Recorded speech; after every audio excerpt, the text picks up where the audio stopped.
여러분의 기도 덕분에 제가 무사히 한국에 왔습니다. 제가 오는 날 지진이 일어났습니다.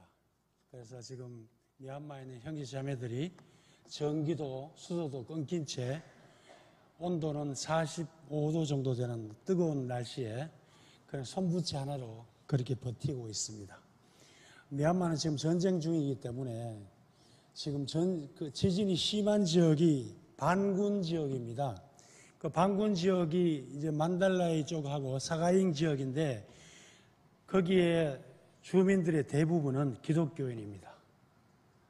하나님께서 우리 기독교인들에게 많은 슬픔을 주셨는데 여러분들이 기도해 주시고 그분들이 빨리 회복될 수 있도록 함께 마음 모아 주시면 감사하겠습니다. 오늘 선교 보고를 보시면서 여러분들이 생각하기를 미얀마 선교는 어떻게 하는지 또 어떻게 하고 있는지 아마 궁금해 하셨을 것 같은데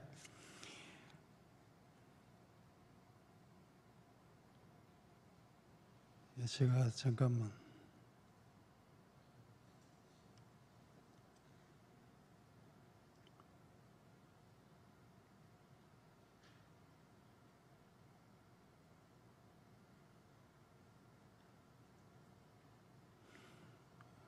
예.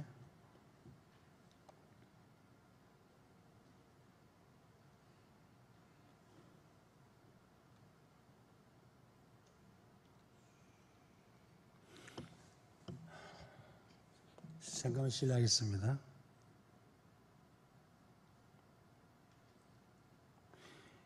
이거 미얀마 컴퓨터가 돼서 그런지 작동이 잘 안 돼 있습니다. 예. 오늘 말씀 전하기 전에 미얀마에서 하고 있는 사역들을 잠깐 소개하겠습니다. 미얀마에는 공산사회주의 국가라서 성경을 인쇄하거나 성경을 보급하거나 성경을 나누는 것을 금지하고 있습니다. 그래서 제가 지금 불법을 행하고 있습니다. 그래서 미얀마는 기독교가 보급된 지 200년이 넘었지만 미얀마 성도들이 성경을 가지고 있는 성도는 거의 10%밖에 안 됩니다. 90%가 성경책이 없습니다. 그래서 미얀마에는 성경을 일반 서점에서 팔지도 않고 구하기도 힘들어서 제가 이 성경을 태국 치앙마이에서 인쇄를 해가지고 밀반입을 해서 불법으로 미얀마에 지금 나누고 있습니다. 그런데 성경을 그냥 나누는 것이 아니라 성경을 나눠줄 때 일단 복음을 전합니다. 복음을 전하고 예수님 믿기로 작정하는 사람은 결심기도를 따라 하는데 그 결심기도 따라하는 사람들은 이렇게 이름이 다 적힙니다.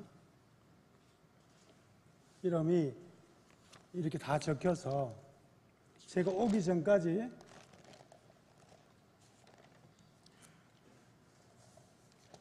아주 많습니다.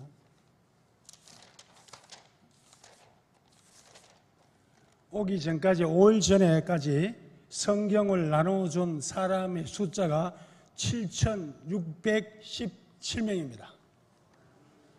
이것은 아마 미얀마 선교사의 기록으로 남을지도 모르겠습니다. 사실은 비밀입니다. 미얀마에서 예수 믿는 사람들, 저에게 성경 받은 사람들의 명단이 이렇게 상세히 기록되어 있습니다. 그래서 오늘 여러분에게 한번 보여드리려고 들고 왔고요. 성경을 나눠주다 보니까는 눈이 나쁜 사람 있잖아요. 성경을 시력이 안 좋아서 읽지 못하는 사람들을 위해서 제가 한국에 있는 남대문에 있는 비전 안경센터의 권사님에게 소개를 받아서 안경을 후원받아가지고 성경을 나눠주기 전에 먼저 시력 검사를 해서 눈 나쁜 사람에게 아까 화면에서 보셨듯이 안경을, 돋보기를 선물하고 또 성경을 나눠줍니다. 지금까지 거의 한 300명 넘는 미얀마 성도들에게 안경을 나누어 주었습니다. 할렐루야 아닙니까? 그 다음에 미얀마 염소은행은 우리 한국 성도님들이 미얀마 농어촌에 있는 가난한 목회자들의 생활을 위해서 후원해 주셨는데 염소 한 마리 5만 원. 그래서 한 교회당 2마리씩 선물했는데 지금 숫자가 250명을 넘어가고 있습니다. 이것도 여러분 감사드립니다. 그다음 미얀마 제가 신학교 사역을 합니다. 우리 신학교는 입학을 하면 3년간 기숙사에서 먹고 자고 공동체 생활을 하는데 올해 1월 11일 날 14명의 졸업생을 배출했습니다. 그래서 14명의 교회가 가정교회로 출발해서 생겼습니다. 너무 감사한 일입니다. 그 다음에 미얀마에서 지금 선교사의 활동의 범위가 선교 금지 국가라 힘듭니다. 그래서 제가 선택한 것이 한국어 교실입니다. 제가 하는 것은 요셉 기술학교, 요셉 한국어 교실을 하는데 연간 한 200명 정도의 미얀마 청소년들에게 한국어를 무료로 가르쳐서 그중에 지금 일부가 EPS 한국어 시험을 쳐서 한국에 지금 취업을 했고 지금 서울, 인천, 부산 구석구석에 지금 일을 하고 있습니다. 그리고 계명대학교, 영남대학교, 경북대학교에 지금 저희 제자가 유학을 하고 있습니다. 감사합니다. 박수 칠 일 아닙니까? 제가 한 게 아니에요. 하나님 하셨습니다. 또 성경만 나눠주다 보니까 미얀마 목회자들의 그 기독교에 대한 그 이해 폭이 실력이 조금 떨어져서 제가 기도 중에 미얀마에 있는 우리 선교사님 한 분과 같이 사역을 하는데 문서 선교를 시작했습니다. 왜냐하면 한국의 유명한 목사님들의 그 서적, 설교집 등을 미얀마어로 이렇게 번역을 해서 이게 미얀마 책으로 출판을 해서 무료로 팔지 않습니다. 무료로 미얀마 신학생, 미얀마 목사님, 미얀마 사역자들에게 무료로 나눠주는데 여러분 이게 누구처럼 보입니까? 예, 새벽을 깨우리로다. 자, 이 책은 누구처럼 보입니까? 예, 미얀마 말로 이루시는 하나님이라는 인데 이거는 방콕 한인연합교회 김용식 목사님의 설교집을 창세기부터 잘 돼 있어서 이것을 미얀마어로 번역해서 책으로 출판했습니다. 그래서 이런 책들이 지금 여러 종류로 해서 약 한 7권 정도 지금 번역해서 무료로 그렇게 미얀마 신학생들, 교육자들에게 문서 선교를 시작했습니다. 그리고 전도를 나가는데 우리 한국의 전도지는 대개 보면 이렇게 한 장짜리 뭐 이렇게 돼 있잖아요. 그 미얀마는 하나님이라는 이야기를 처음 들어보기 때문에 목사님들 설교 한 편을 이렇게 책자로 만들어서 이렇게 한번 찍을 때마다 한 10,000권씩 찍어서 이렇게 각 교회 목사님들에게 500권씩 이렇게 나눠줘서 복음 전하는데 사용하고 있습니다. 이 문서 선교를 하고 많은 효과들을 보고 있어서 너무 감사합니다. 하나님이 하셨습니다. 그 다음에 지금 지진이 났잖아요. 그리고 미얀마가 군정으로 3년간 하다 보니까 실업자가 한 300만 명이 생겼어요. 그래서 밥 먹기가 참 힘듭니다. 그리고 각 농지마다 포탄이 떨어져서 전쟁터가 되기 때문에 살농사를 지을 수 없어요. 그래서 제가 생각하길래 하나님 배고픈 사람한테 자꾸 성경 주고 전도지 주고 이러면 전도 효과가 좀 떨어져서 제가 그들에게 빵을 주기로 마음먹었습니다. 그래서 지난번 왔을 때 제가 각 교회에서 이렇게 사리비로 준 돈을 모아가지고 빵 기계를 쿠팡에서 샀습니다. 예, 오븐기랑 믹서기를 사서 배로 미얀마 가져가서 지금 미얀마 목사님 중에 좋은 목사님이라고 우리 동역사역자한테 빵 학원에 가서 제빵 기술자를 만들었습니다.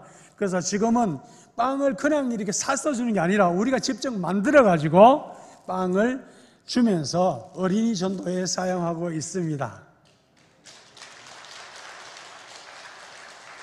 지금 우리 그 좋은 목사님이 이걸 시작하고 난 다음에 교회 어린이들이 50명, 60명씩 막 모여드니까 다른 교회 미자립교회 목사님들이 저보고 그래요. 선교사님 이번에 한국에 가시면 우리 교회도 좀 후원해 주세요. 그래서 제가 기도 많이 하세요. 하나님이 돕는 자를 붙여주시면 제가 빵기계 후원자 있으면 제가 얻어서 목사님 교회도 빵기계 지원하겠습니다.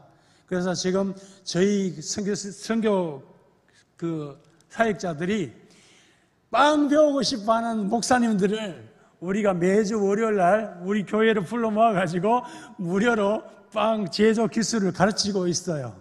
그래서 배고픈 나라는 그냥 말씀만 복음이 아닙니다. 빵 한 손에는 빵을, 한 손에는 성경을. 이게 굉장히 효과가 있는 것을 발견했습니다. 그래서 앞으로 미얀마에서 제가 살 나눔도 많이 하잖아요. 제가 사랑의 살 나눔 운동본부 미얀마 지부장입니다. 그래서 한국 사랑의 살 나눔 원부에서 주는 치약, 칫솔, 비누, 샴푸, 생리대 이런 물품하고 또 살하고 또 빵하고 해서 배고프고 가난한 미얀마 형제 자매들에게 허기도 달래주면서 복음으로 그들을 인도하고자 합니다. 지진 피해로 미얀마가 지금 많이 힘듭니다. 미얀마는 내전 중이라 지진으로 몇 명이 죽었는지 정확한 통계가 나오지 않습니다. 대충 지금 나오는 것들이 군부에서 밝힌 통계인데 지금 3,500명이 죽었고 지금 36,000명 정도가 병원에 있다는데 미얀마 병원이 한국 병원 같지가 않아서 그냥 건물 안에 들어가면 혹시 언제 지진 나서 깔려 죽을지 모르니까 마당에 나무 밑에 그런데 지금 자리 피고 누워 있습니다. 이런 많은 의약품도 필요하고 살과 물도 필요하고 음식도 필요하고 이불 같은 것도 많이 필요한데 지금 대부분의 피해자가 정말 안타깝게도 우리 기독교인들이 많다는 겁니다. 그래서 그게 너무 안타깝습니다. 여러분 우리 형제 자매들의 아픔을 함께 기도해 주시면 감사하겠습니다. 기도해 주실 거죠? 아멘. 오늘 본문 말씀을 가지고 함께 이 시대를 향한 성빈교회 여러분을 향한 하나님의 말씀을 전하고 싶습니다. 오늘 본문 말씀은 지금으로부터 2605년 전 이야기입니다. 예수님 오시기 605년 전, 우리 지금 역사로 말하면 2605년 전에 바벨론 제국의 느부갓네살 왕 세자가 남유다를 정복했을 때의 이야기입니다. 여러분 솔로몬 시대에 하나님이 주신 그 많은 축복들을 솔로몬이 잘못했어요. 솔로몬이 여자를 너무 좋아했어요. 그래서 후궁들만 무려 1000명이나 거느렸어요. 그게 다 이웃 나라들로 정략 결혼을 맺었는데 그 여자들이 오면서 그냥 온 게 아니라 자기들이 섬기는 우상들을 다 가지고 와서 남유다가 온통 우상의 나라로 변해버렸습니다. 하나님이 이 모습을 허락하셨을까요? 여러분 같으면 여러분의 자녀들이 부모님 말씀 안 듣고 자기 마음대로 세상으로 나가면 부모님이 그 자녀에게 그래 내 있는 재산 많이 줄 테니까 나쁜 짓 더 많이 하라고 그래 허락하시겠습니까? 우리의 사랑의 하나님이시지만 그래도 우상 숭배하고 하나님을 떠난 생활은 도저히 참을 수가 없는 것입니다. 그래서 자신의 쾌락을 위해서 살아가는 이 솔로몬의 후손들 그들을 하나님이 벌 주시기로 마음먹었습니다. 어떻게 벌 주느냐 하면 이웃 나라의 강대국들로 하여금 남유다를 훈련하시도록 허락하셨어요. 그래서 그 당시에 남유다의 그 시대 상황은 그러니까 북이스라엘과 남유다로 되어 있었죠. 그런데 북이스라엘은 아수르에게 BC 722년에 멸망당했습니다. 남유다는 BC 586년에 바벨론 제국에 멸망당했습니다. 그 당시 그 세계를 장악하고 있었던 세력이 뭐냐면 에집트죠. 애굽. 이 에집트입니다. 그런데 이 바벨론 제국은 신흥대국이에요. 하나님께서 그 새로 생긴 신흥대국, 오늘 오전에 여러분 설교 들으셨던 아브라함의 고향 마을 갈대아 우르 마을에 본거지를 둔 바벨론 제국이 드디어 아수르도 정복하고 에집트도 정복하고 그렇게 해서 그 120개국을 다 정복하고 난 다음에 대바벨론 제국을 건설했습니다. 그때 남유다도 정복당했습니다. 그때가 BC 605년이에요. 그때 여러분 오늘 다니엘서 1장에 보면 여호야김 왕 3년 이렇게 나오잖아요. 그게 바로 여호야김 왕 때, 이 여호야김 왕은 바벨론이 그렇게 강대에서 오면 바벨론하고 이렇게 외교를 잘하면 될 텐데 옛날 생각으로 그냥 에집트에다가 외교를 하다 보니까 에집트에 하다 보니까 이 바벨론 제국에서 이거 그냥 두면 안 되겠다. 그래서 철수하면서 인지를 좀 잡아가야 되겠다. 그래서 왕족 자녀와 귀족 자녀들을 잡아갔는데 그 자녀들이 뭐냐면 오늘 여러분이 알고 있는 다니엘과 세 친구들이 포함되어 있습니다. 물론 더 많은 젊은이가 잡혀갔지만 성경에 나오는 이야기는 특별히 오늘 우리들에게 무슨 교훈을 주기 위해서 이 4명의 청소년들을 등장시켰습니다. 여러분, 잡혀갔을 때 나이가 몇 살이었냐면 15살, 13살 막 이랬습니다. 여러분 한번 생각해 보세요. 그 당시에 남유다가 아무리 타락을 했어도 하나님을 섬기는 나라의 왕족과 귀족들의 자녀들은요, 유대인들은요, 어린 나이에도 13세 전에 모세 오경을 줄줄 외우는 그런 유대인의 식의 가정교육을 받았습니다. 여러분, 오늘날 우리가 아무리 신앙교육을 우리 자녀들에게 잘 시킨다 해도 우리 장로님 아들, 딸, 권사님 아들, 딸들, 우리 목사님 아들, 딸들 창출 내신 모세 오경 다 외울 수 있을까요? 있을까요? 없습니다. 그만큼 신앙적으로 아주 강한 그런 민족인데도 불구하고 하나님이 왜 싫어하셨을까요? 하나님이 선택한 유대 백성을 벌 주시려고 바빌론 제국의 군사들을 하여금 그들을 정복하게 하셨을까요? 예수 잘 믿고 다니엘처럼 하루 3번씩 기도하고 말씀 생활 하는데 왜 하나님은 적국 바벨론을 통해서 남유다를 멸망시키려고 포로로 잡아갔을까요? 여러분, 다니엘이 무슨 죄가 있습니까?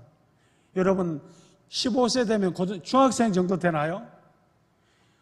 정말 성전에서 행복하게 하나님 말씀 나누고 정말 신앙생활 잘하던 이 순수한 다니엘이 또 남유다의 요야김 3세 때 그 3년 때 그 믿음생활을 하는데 한 가지가 부족했어요. 한 가지. 그게 뭐냐면 우상 숭배입니다. 여러분은 우상 숭배 그러니까 저 석가모니한테 절하고 알라 신한테 절하고 태양 신한테 절하고 이걸 생각하십니까? 하나님이 우리에게 원하시는 우상 숭배는요, 나보다 세상을 더 사랑하는 것, 나보다 너의 자녀를 더 사랑하는 것, 나보다 너의 욕심, 너의 야망, 너의 꿈을 더 사랑하는 것, 이것이 하나님 보시기에는 우상 숭배입니다. 하나님보다 더 사랑하는 것은 하나님은 질투하시는 하나님이시라 하나님은 용서하지 않으십니다. 십계명 1절 뭡니까? 나 외에 다른 신을 두지 말라. 여러분 보십시오. 여러분 은행 잔고에 돈이 조금 떨어지면 불안하지 않습니까? 여러분 주일날 교회 한두 번 빼먹는 것은 불안하지 않는데 여러분 하루에 하나님 말씀 한 절도 읽지 않는 것은 불안하지 않는데 은행 잔고 좀 비어나거나 내가 누구 돈 빌려서 그 날짜에 못 갔거나 돈 때문에 시달리면 그게 더 불안하지 않습니까? 이게 바로 우상 숭배입니다. 교회 직분자들이라도 교회 성직자들이라도 여러분 초신자든 누구든 간에 하나님보다 돈을 더 사랑하는 것이 한국교회의 문제 아닙니까? 오늘 다니엘서를 열게 된 것은 다니엘이 뜻을 정했다고 그랬습니다. 여러분 보십시오. 남유다는 망했습니다. 이제 망했습니다. 다니엘이 보는 앞에서 자기 친척들도 칼에 맞아 죽고 화살에 맞아 죽고 총에 잘려 죽는데 이제 우리나라는 망했어요. 그리고 왕족인 자기도 또 귀족인 친구도 다 포로로 전쟁 포로 인질로 잡혀갑니다. 여러분 한번 생각해 보십시오. 남유다에서 바빌론 제국까지 거리가 680km예요. 그런데 포로 잡아가는데 말을 태워서 가겠습니까? 발에는 착고를 채워 쇠사슬을 채우고 손은 팔로 묶었겠죠. 그리고 그 어린 소년이 포시락계 왕족 자제로 살던 그 소년이 얼마나 고통스럽게 채찍질 맞아가면서 그 680km 되는 그 먼 길을 걸어가겠습니까? 그 다니엘은 가면서 하나님께 기도하지 않았겠습니까? 하나님, 왜 이런 일이 우리에게 생깁니까? 왜 우리나라가 하나님의 백성들인데 왜 이런 고통을 주십니까? 이제 우리나라도 없어졌어. 지금 대한민국의 문제가 뭡니까?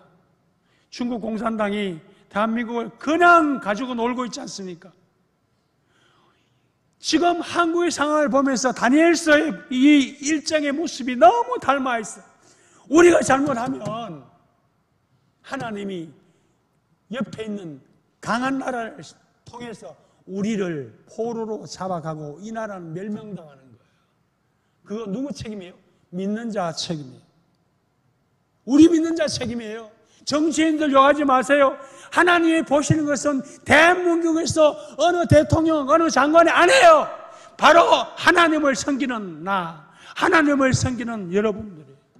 나 하나만 잘해도, 나 한 사람만 잘해도 하나님은 이 나라 영원히 지켜주십니다.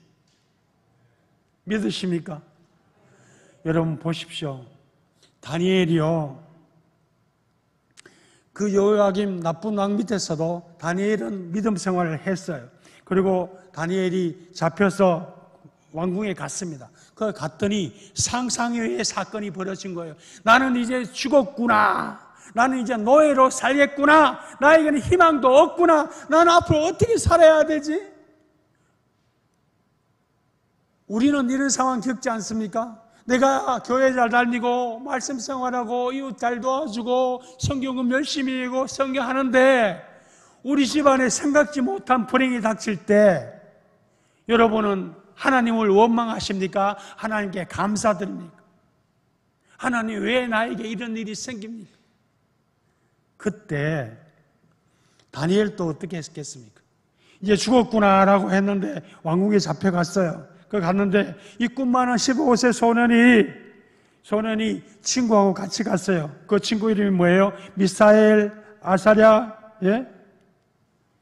그 친구들 하나같이 믿음의 소년들이었어요. 다니엘의 이름의 뜻이 뭐예요? 다니엘이에요. 엘은 하나님이라는 뜻이에요. 다니, 심판자. 하나님은 나의 재판관이시다. 이름이 그렇죠. 하나님은 나를 지켜보시는 심판자다. 여러분 어떻게 생각하십니까? 이 시대의 다니엘은 누굽니까? 바로 하나님이 있는 우리들이에요. 이 다니엘서는 마지막 때에 마태복음 24장 15절에 보면 멸망에 가증한 것을 보고도 너희들이 다니엘을 기억하라 그랬어요. 예수님이 하신 말씀이에요. 예수님이 마지막 때에 어떤 현상이 일어나겠습니까? 제자들이 물었더니 다니엘서 이야기를 했어요. 여러분 지금이 마지막 때일 수도 있어요. 왜냐하면 각 곳에 전쟁 소식, 지진 소식, 기근 소식이 막 터질 때 재난의 끝이 아니라 이제 재난이 시작된다 그랬어요. 무화과 잎사귀가 익을 때, 그건 다시 말하면 이스라엘이 회복될 때 마지막 때가 시작된다는 거예요. 지금 여러분, 지금이 마지막 때예요. 마지막 때에 우리가 해야 할 일은 뭐냐면 세상을 바라보는 것이 아니라 하나님만을 바라봐야 됩니다.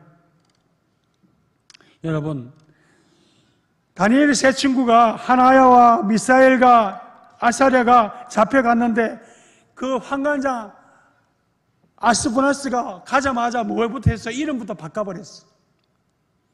여러분, 우리가 이름의 의미가 뭡니까? 저희 할아버지는 제가 이 세상에서 빛난 이름을 얻으라고 이름을 조용득이라 지었어요. 나라 조자에다가 빛날 용자에다가 얻을 득자예요. 그런데 제가 하나님 앞에 바르게 살겠다고 뜻을 정하고 저는 저 이름을 바꿨어요. 뭘 바꿨냐면 스테파노 조로 바꿨어요. 스테파노는 멸류관이라는 뜻이에요. 멸류관. 조는 나라 조자예요. 하나님 나라의 멸류관을 얻는 사람이 되겠다. 그게 저의 이름이에요. 그래서 저의 이름은 스테파노 조입니다. 여러분은 매일 기도합니다. 어떻게 기도합니까? 여러분의 마음의 소원, 여러분이 하고 싶은 모든 걸 기도해요. 어떻게 기도합니까? 예수 이름으로 기도합니다 라고 기도합니다. 여러분, 예수라는 뜻이 뭐예요? 인류를 죄에서 구원하실 자입니다. 예수님이 인류를 죄에서 구원 언제 하셨어요? 2000년 전에 오셔서 이미 다 하셨어요. 그런데 여러분이 잘못된 게 딱 하나가 있는데, 예수님은 우리를 구원하신 자 맞습니다.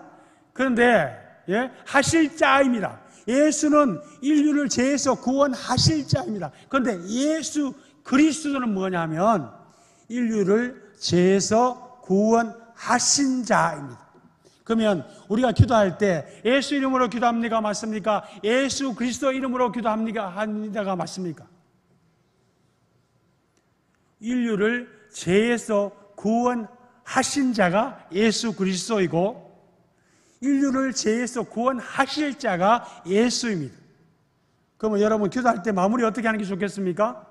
이왕이면 2000년 전 예수님이 얘기하지 말고 지금 우리를 구원하실 자, 그가 바로 예수 그리스도. 그리스도는 기름 부은 자예요. 하나님이 인정하신 자예요. 우리를 죄에서 구원하실 자 이름으로 기도합니다. 우리에게 복을 주실 자 이름으로 기도합니다. 우리를 축복하실 자 누구? 예수 그리스도입니다. 여러분 이름이 이렇게 중요한 거예요. 남유다에서 행복하게 신앙생활을 하고 있던 다니엘 그 세 친구에게 어느 날 전쟁포로라는 상황이 벌어졌습니다.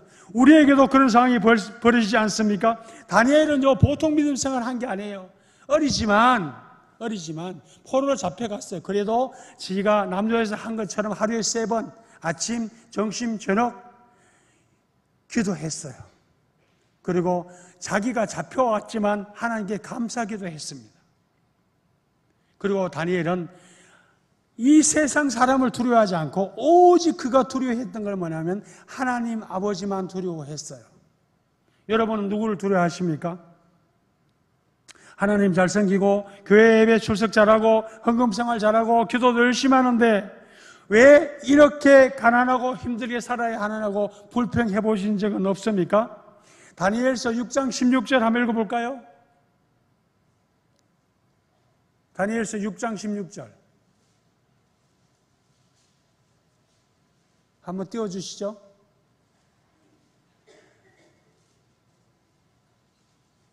제가 전달해 드렸는데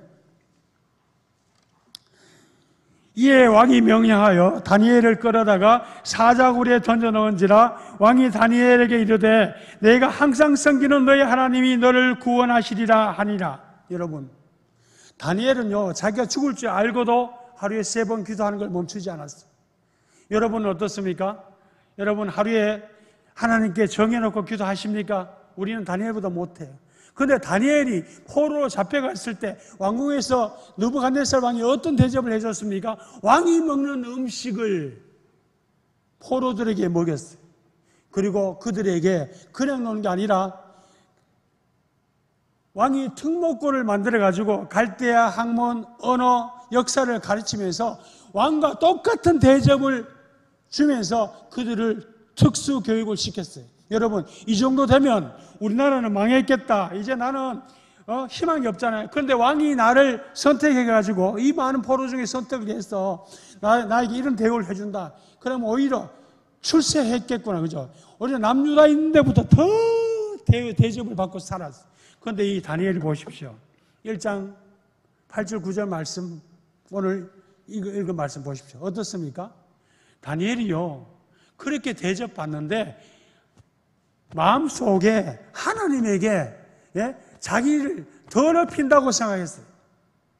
여러분 우리 일제시대 때 그런 거 있었잖아요. 일본의 앞잡이가 돼서 온갖 대접받으면서 대한민국 조선은 망했다 그러면서 그렇게 살았던 사람이 있잖아요.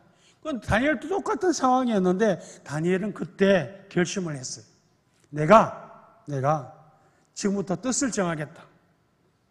어떻게 뜻을 정하냐? 그 이방신에게 제사한 음식으로 나를 더럽히지 않겠다. 이건 다시 말하면 나는 하나님의 말씀대로 살겠다. 이것이 다니엘의 뜻이에요. 여러분 사람들은 누구나 뜻을 정할 때가 있습니다. 저는 15살 때 뜻을 정했어요. 물론 다니엘 같지는 않지만 그때 저는 목사가 되기로 결심했어요. 그런데 그 뜻을 정했는데 제가 세상을 살아가면서 여러 가지 풍랑을 만나면서 뜻이 변했어요.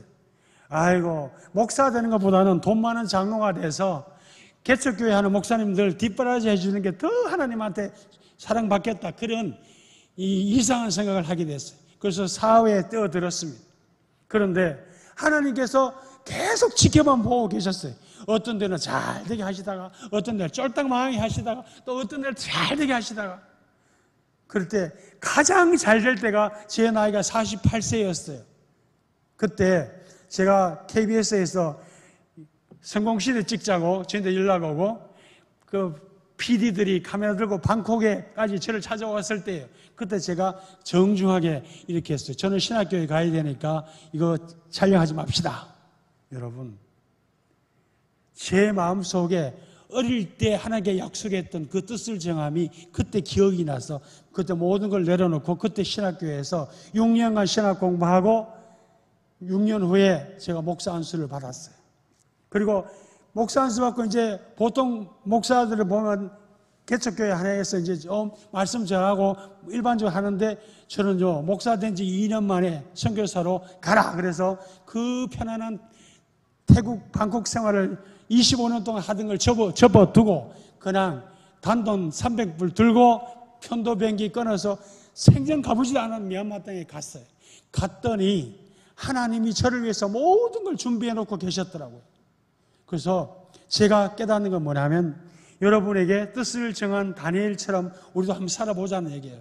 여러분, 뜻은요, 자기가 정하는 것도 있지만 하나님이 지금 오늘 너희가 뜻을 정해라고 저를 보내실 수 있어요.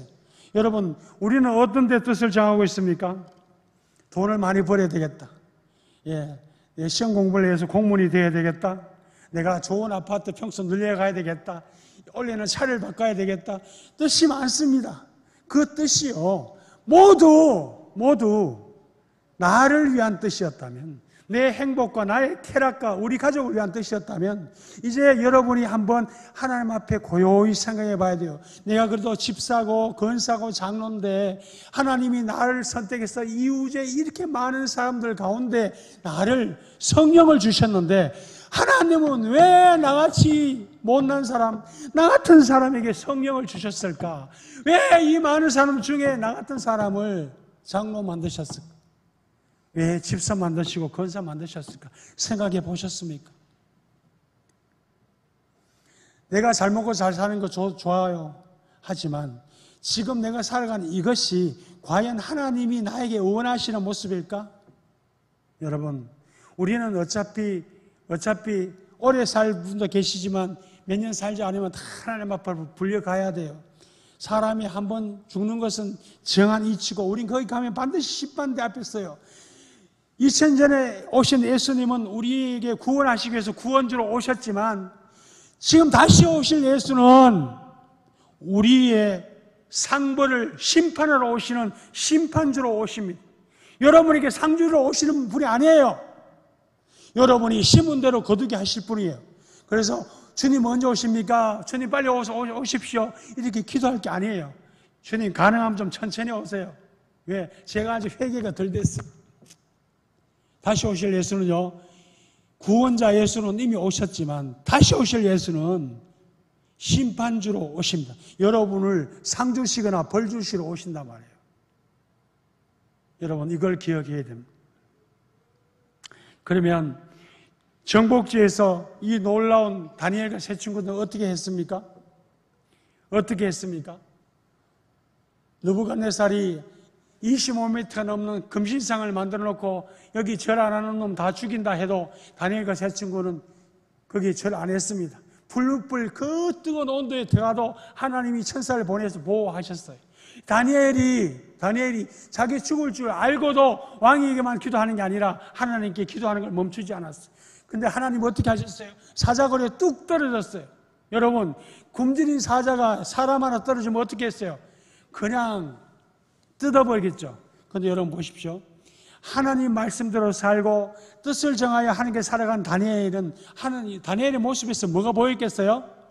하나님의 형상이 보였을 겁니다. 여러분, 기도 많이 하시는 권사님, 기도 많이 하는 장로님 모습 보면요, 이게 후광이 비칩니다. 그리고 말을 함부로 할 수 없을 정도로 굉장히 경건해요. 하나님께 뜻을 정한 다니엘은요, 하나님께 뜻을 정했냐, 무슨 뜻을 정했냐면, 나는 지금부터 하나님의 말씀대로 살겠습니다. 그렇게 했더니 다니엘의 세 친구도 나도 그렇게 하겠다. 여러분, 하나님의 뜻, 하나님의 말씀대로 살겠다고 뜻을 정하고 거룩하게 살겠다고 뜻을 정하면 하나님께서 동력자를 보내주십니다. 여러분이 사업을 하든, 여러분이 목회를 하든, 여러분 어떤 일을 하든 여러분과 뜻을 같이 하는 동업자를 보내주는 게 아니라 동역자를 보내주십니다. 동역자는 나와 어떤 고통을 당해도 함께 너와 헤쳐나가겠다, 너와 함께 하나님을 섬기고 하나님께 영광 돌리겠다는 그런 동역자 친구를 붙여주심. 여러분 믿습니까? 동역자가 붙여진 사람은 외롭지 않습니다. 여러분 교회 다니는데 여러분 욕하는 사람들도 많고, 또 여러분 교회 다닌다고 이렇게 괴롭힌 사람도 많이 있겠지만 우리는 그것을 통해서 기뻐해요. 왜? 하나님이 나를 축복하시는 거예요. 여러분, 하나님의 뜻대로, 하나님의 말씀대로 살면 하나님께서 분명히 말씀하시기를 너가 세상에서 머리가 될지언정 꼬리가 되지 않게 할 것이고 네가 하는 모든 일이 형통하게 될 것이다. 그리고 모든 사람들이 네가 하는 모습을 보면서 하나님의 모습을 보게 할 것이다. 그렇게 하나님이 여러분을 축복하세요. 여러분, 지금까지 나는 어떻게 살아도 상관없어요. 하지만 내가 그래도 권사고 장로고 집사고 성명교회 성도라면 나는 지금까지는 내 뜻대로 살았다. 이제는 아니다.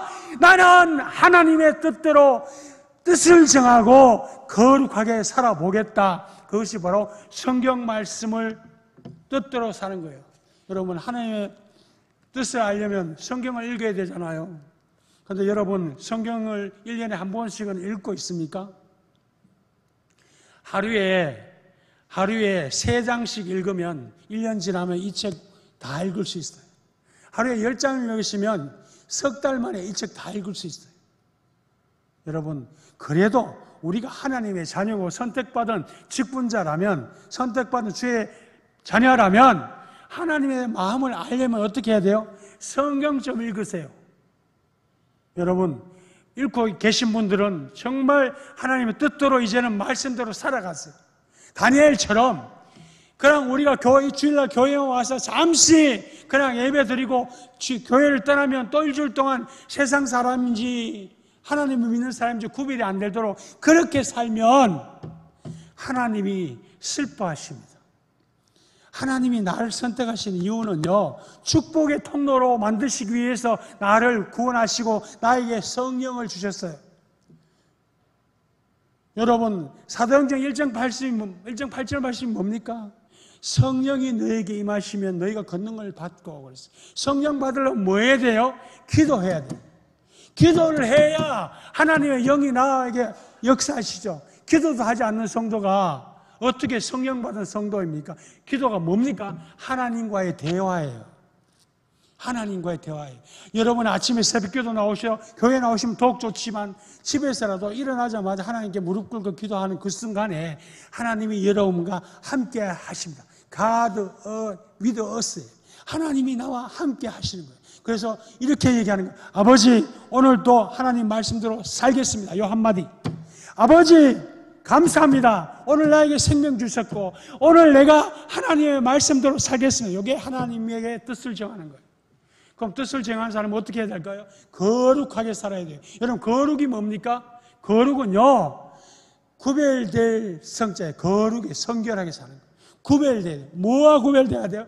세상과 구별돼야 돼요. 세상과 구별되는 게 뭐예요? 전도하는 거잖아요. 여러분, 사과 옆에 가면 사과 냄새 나고, 오렌지 옆에 가면 오렌지 냄새 나고, 파인애플 옆에 가면 파인애플 냄새가 나요.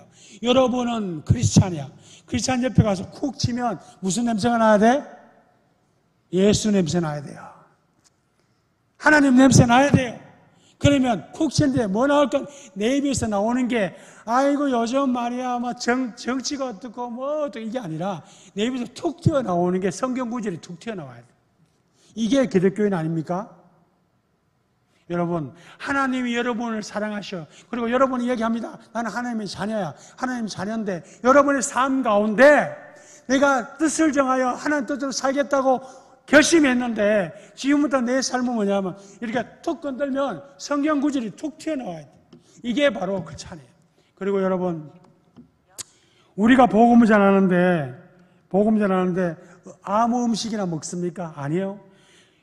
지금 신학시대에는 노아 이후의 시대에 우리가 고기도 먹어도 되고 다 먹어도 돼요. 하지만 제일 중요한 건 뭐예요? 어떤 집사는요, 친구집이 가게 오픈하는데 돼지 대가리 나누는데 자기가 뻔히 집 산대. 거기서 돈 만원짜리 줬고 절을 하더라고요. 혹시 여러분은 그렇지 않겠죠? 우상숭배 하나님 싫어하십니다. 여러분, 그런데 만약에 초청받아 가더라도 그냥 부조금 그냥 전해주고 나는 너를 위해서 기도해 줄게. 나는 네가 교회 갔으면 좋겠다. 너는 네가 성빈교회 오면 좋겠다. 그렇게 할 수 있는 것이 바로 성빈교회 성도가 되었으면 좋겠습니다. 하나님이 여러분을 얼마나 사랑하는지 아십니까? 그런데 여러분은 아버지의 마음을 몰라. 여러분, 왕이 먹는 음식과 왕이 마시는 포도주가 얼마나 고급이 있겠어요? 그거 먹으면 얼마나 좋게 느껴지겠어요? 하지만 다니엘은요, 그것이 나를 더럽힌다고 생각했어요. 그랬더니 오히려 환관장 아스부나스가 처음에는 거절했어요. 근데 10일 후에 채소 먹고 물론 먹고 지낸 그들이 얼굴이 더 좋으니까 그때부터 아스부나스 그래 너희들 그렇게 해라 그랬어요. 여러분, 우리가 기독교인이지만 사업을 하다 보면은 접대 자리 많잖아요. 가면 아이고 나 장로입니다. 그러면 아이고 한잔 하세요. 내가 말 안 할게. 여러분, 그런 시험에 넘어가지 마세요. 콜라 딱 달라 해서 딱 두고 건배하자 하면 뭐야 건배. 그리고 축사 한번 하라 그러면 야 나는 네가 예수 믿고 구원받았으면 좋겠다. 우리 천국 같이 갔으면 좋겠다. 이런 이야기 하시면 이게 임마 이거 또라이 아이가. 아닙니다. 그게요 성령의 소리로 들립니다. 그리고 계속 들립니다. 하나님이 역사하세요. 그리고 여러분 친구 생일날 또 여러분 주 잔치에 여러분 좋아하는 친구에게 성경책 한번 선물해 보셨나요? 얘는 예수 안 믿으니까 성경책 필요 없어. 아니에요. 그냥 줘보세요. 그가 읽고 안 읽고는 성령 하나님이 선택하기로 작정한 사람이라면 하나님이 그 사람에게 성령의 감동을 줘서 성경 읽게 합니다. 그리고 야 교회 예배 언제고 나도 갈게 합니다. 그게 바로 선교의 역사예요. 지금 많은 자리가 비어 있잖아요. 이렇게 좋은 교회, 우리는 선교지는 교회가 없어서 그냥 풀밭에서 그런 나무그늘 밑에서 예배 드리고 있어요. 이런 교회 얼마나 좋습니까? 여러분 뜻을 정하세요. 나는 원래 여기 의자 한 줄 4명 왔나요? 4명 내가 채우겠다. 이게 다니엘 같은 사람 아니에요. 내가 그동안 하나님 원대로 이렇게 살고 잘 살았는데 내가 원래는 하나님 제가 뜻을 정하겠습니다. 우리 교회 의자 2개 의자는 내가 채우겠습니다.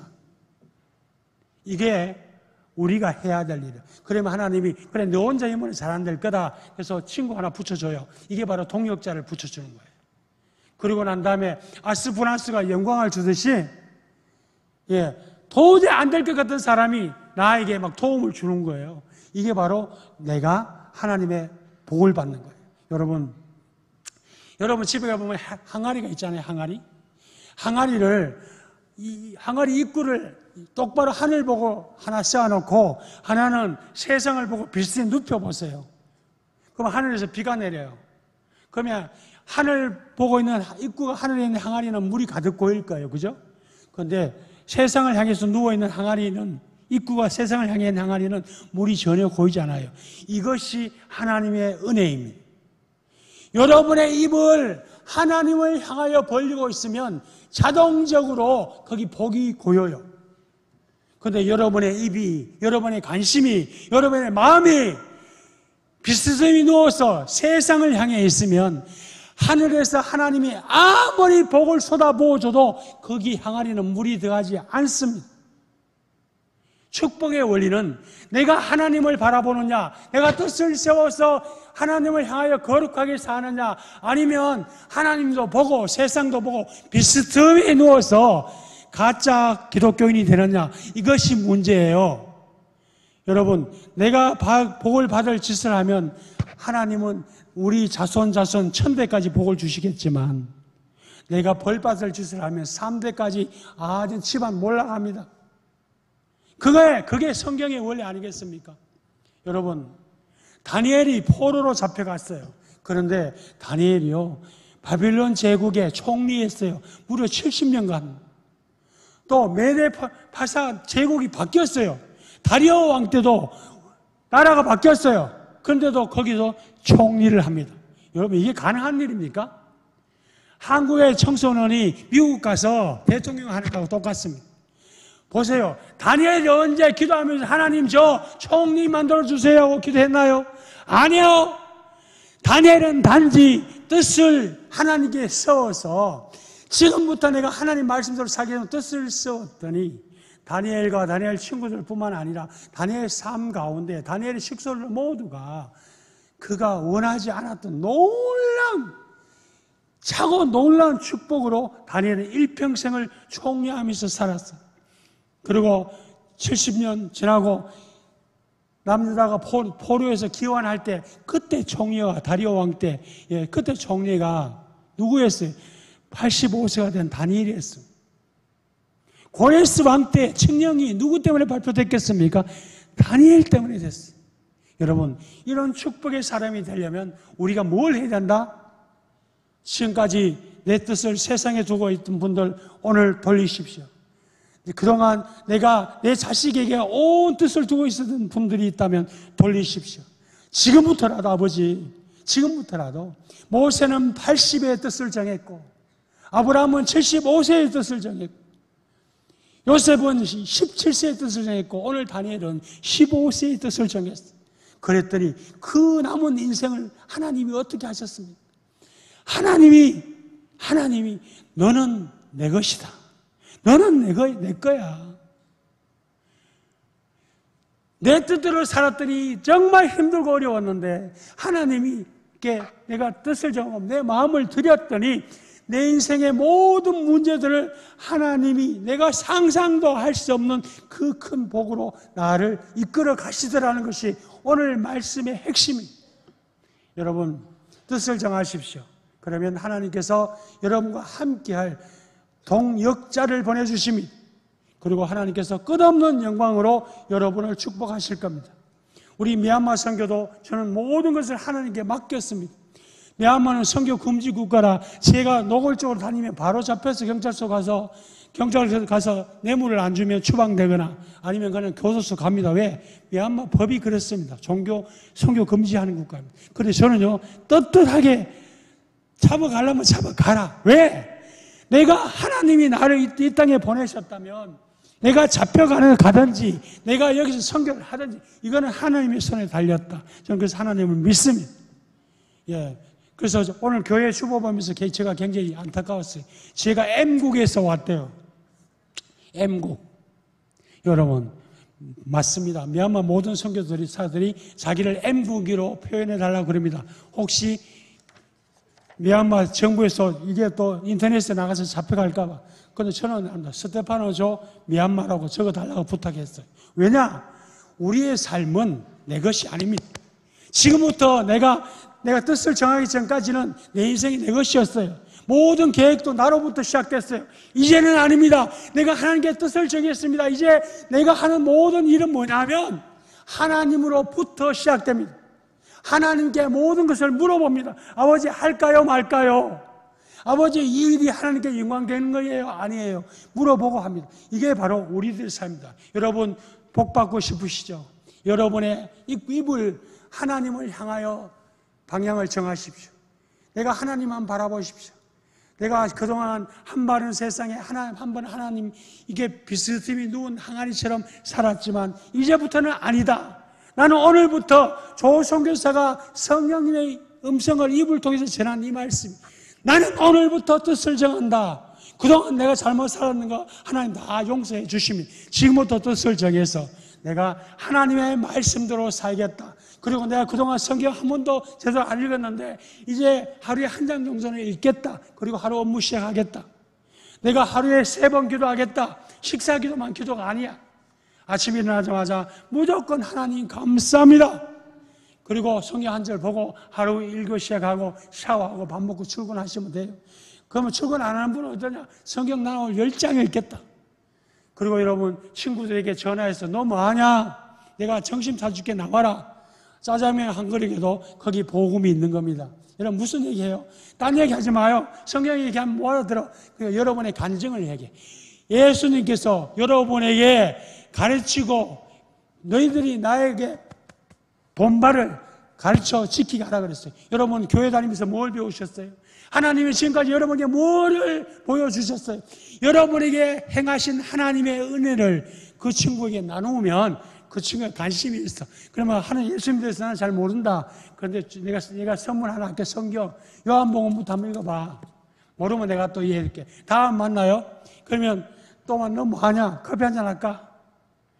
아, 나 오늘 바쁘다. 예, 3번까지는 안 바쁘다 합니다. 그래서 자꾸 얘기해. 근데 여러분 10번째가 안 넘어가는 나무 있는 줄 아십니까? 교회에 가자 말은 하지 마세요. 그냥 여러분이 행복한 얘기했어. 난 예수 믿어서 너무 행복하다.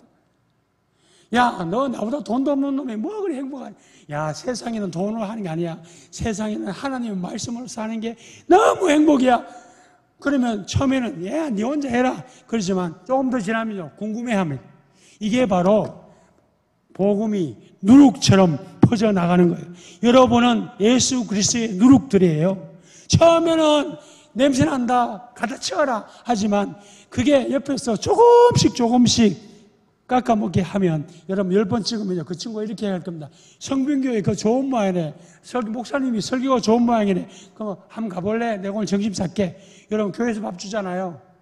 그러면 데려와서 점심 먹고 나가면서 커피 한잔하고 카페 좋더라고요. 그렇게 10번만 해보십시오. 그러면 여러분 하나님이 여러분을 통해서 축복의 통로로 사용하실 것입니다. 자, 오늘 제가 여러분에게 전한 말씀이 뭐예요? 뜻을 정하라는 거예요. 왜 뜻도 정하지 않고 세상의 뜻을 두고 사신단 말이에요? 여러분 안타깝지 않습니까? 내가 이 나이에 나이 50, 60, 70, 80에 지금까지 하나님이 이게 기쁨을 드리는 일을 아무것도 하지 않았다면 지금부터라도 내가 남은 내 인생의 시간을 하나님께 뜻을 정해서 하나님의 말씀대로 살겠습니다. 그렇게 약속하시는 분들 손 한번 들어보세요. 나는 하나님 뜻대로 살겠습니다. 손 안 드신 분들은 하나님 말씀대로 안 사신단 말이에요. 아멘. 하나님 이분들 축복해 주시길 원합니다.